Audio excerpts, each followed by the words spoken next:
Not long ago, an ancient lady of noble lineage was lying near the death hour in her stately castle. One evening after twilight, she suddenly unclosed her eyes and pointed to the window with a happy smile on her face. All present looked in the direction, but nothing was visible.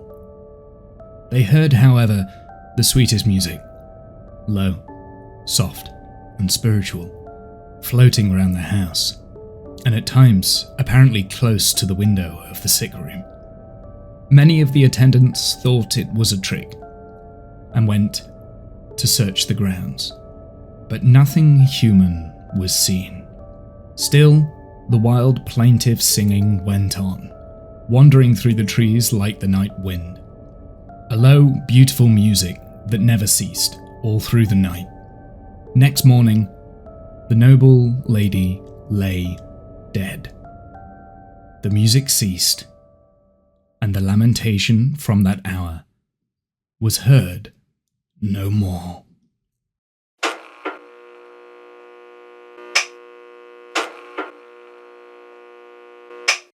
These videos are designed to bridge the gap between phasmophobia and real-life lore. But before we get into this, a quick disclaimer. I'm not a folklore expert, and I don't pretend to be. This video in particular has taken a couple of weeks' worth of research, led by curiosity and intrigue. I've only scratched the surface, so if you know more, feel free to add into the conversation.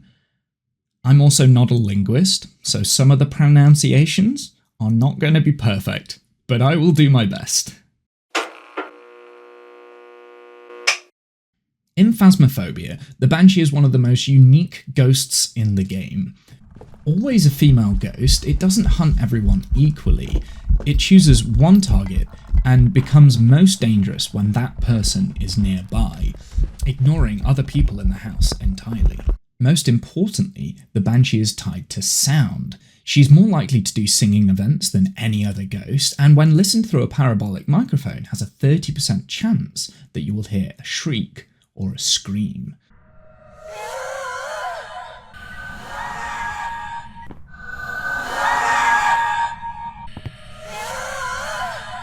That design choice isn't random, because in Irish folklore, the Banshee was never a general threat, she was personal. This video focused specifically on the Irish Banshee, otherwise known as the Bean Sídhe. Other cultures have similar figures, like Greek sirens or shrieking spirits from Welsh or Scottish folklore, but the Irish Banshee stands apart in what she represents.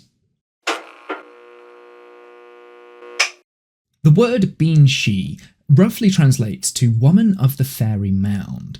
In early Irish folklore, she wasn't considered a ghost of the dead, but a being from the other world tied to the Sídhe, the fairy realm said to exist alongside our own. These stories were passed down orally for generations, long before they ever appeared in writing. That's why there's no single definitive version of the Banshee, only patterns. Early Irish folklore places her as a supernatural woman connected with the Sídhe.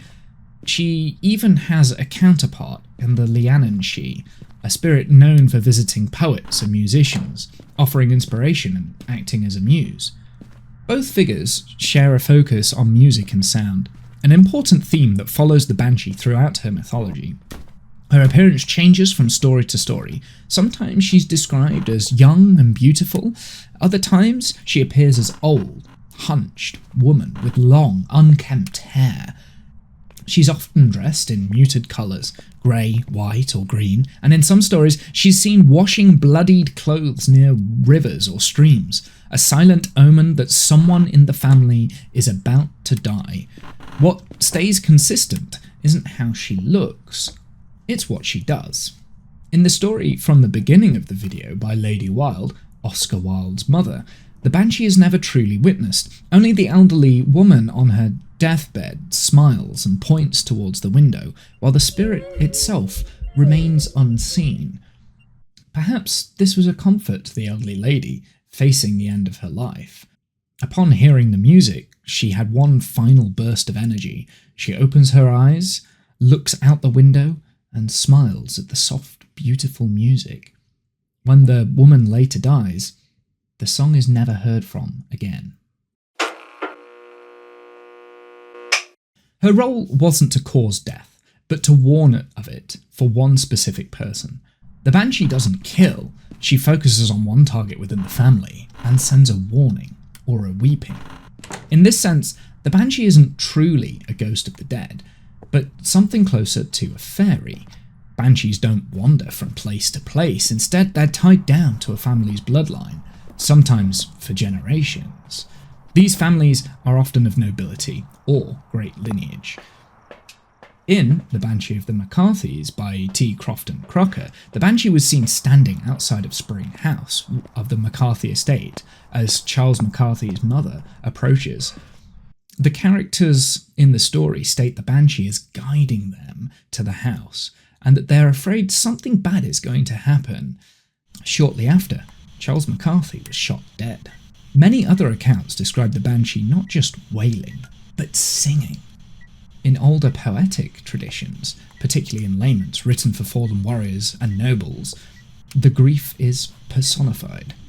There was lifted up one voice of woe, one lament of more than mortal grief, through the wide south to and fro, for a fallen chief. In the dead of night that cry thrilled through me. I looked upon the midnight air. My own soul was all as gloomy as I knelt in prayer. In Clarence Mangan's lament for the death of Sir Maurice Fitzgerald, Knight of Kerry, the mourning is elevated into something almost supernatural, grief given a voice that carries across the land. This idea appears again and again in Irish storytelling, warriors on the battlefield, noblemen in their halls, and somewhere nearby, a woman's voice rising in sorrow.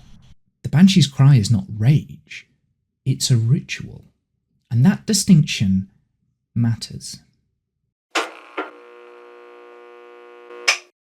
One of the most overlooked connections is keening. Keening is a traditional Irish funeral practice, crying and singing performed for the dead. The women who did this were sometimes called the Bean Sídhe, women who cry, paid professionals that would come and offer a service for the grieving process.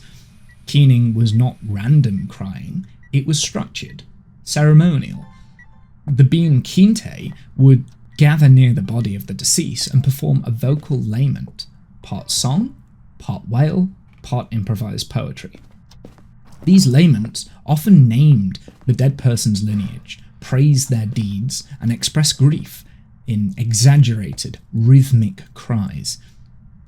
The sound was intense, high-pitched, wavering, otherworldly. In some accounts, the keening would begin before death, if it was expected, a kind of anticipatory mourning. When you compare that to the Banshee's wail, a woman's voice rising in the night, announcing death, the parallels are difficult to ignore. Over time, this ritual mourning may have blurred with folklore. The Banshee only affected Irish nobility. Wealthy Gaelic families hired keeners.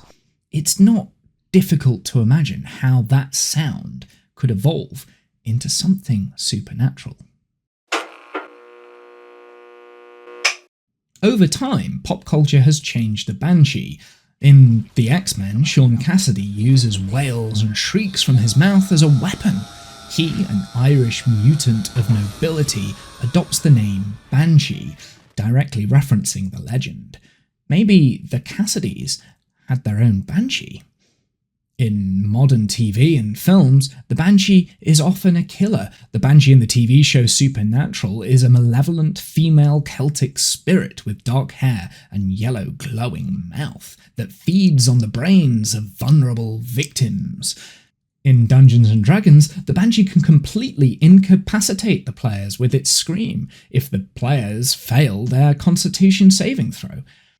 The only reference in modern media that I could find where the Banshee warns instead of causing harm is the Banshee of Inisherin, but that story isn't really about banshees. Over time, the Banshee has transformed. For the most part, the ritual mourning spirit becomes a horror antagonist. The sound remains, but its meaning changes. Phasmophobia sits somewhere in the middle. Its banshee is dangerous but selective, loud but focused. If you're being targeted, run. If not, you're probably okay to watch your friends die. All these things make it a rather folklore-accurate ghost, and one of my personal favourites, and also a ghost I've struggled with a lot lately. Just as a side note, if we do end up with a banshee, I am looking for clips at the moment for the banshee, just for a project I'm working on. It was the garage. I see. Okay. Oh, you're joking!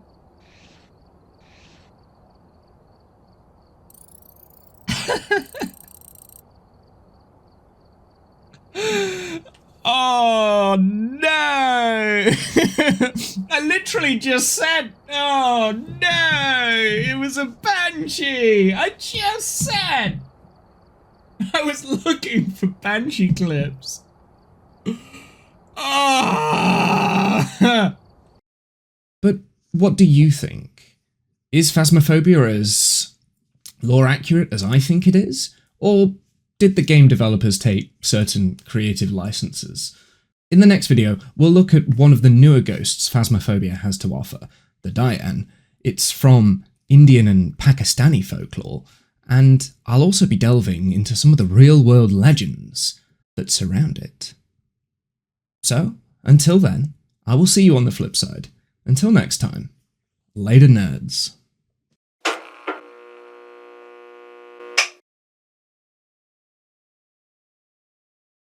Oh no, that's not a good start. That's not a good start, chat.